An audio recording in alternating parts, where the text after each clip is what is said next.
A Sant'Ambrogio di Trebaseleghe ai confini con la provincia di Treviso, i 1800 abitanti non sanno darsi pace per quello che è successo domenica nella casa di famiglia dei Pontin, lungo la provinciale che porta a Morgano e Istrana. È lì che per mano di Alessandro, il 49enne artigiano originario di Noale, che viveva solo da quando aveva divorziato dalla moglie, si è consumata una tragedia impressionante, quella di un padre che accoltella a morte i suoi due ragazzi, Francesca di 15 anni e Pietro di 13, e poi si toglie la vita con la stessa arma.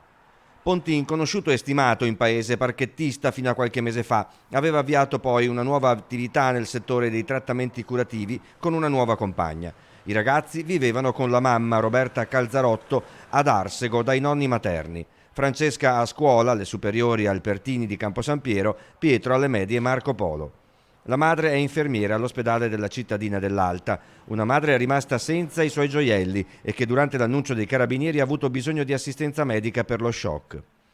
In questa storia colpisce anche il destino ingrato di Amabile Brunato, la madre di Alessandro Pontin e nonna di Francesca e Pietro. La signora, 90 anni, abita sotto l'appartamento del figlio. Più di 40 anni fa il suo primogenito venne investito e ucciso vicino casa sulla provinciale a soli 17 anni. Ora per lei anche questa indefinibile tragedia.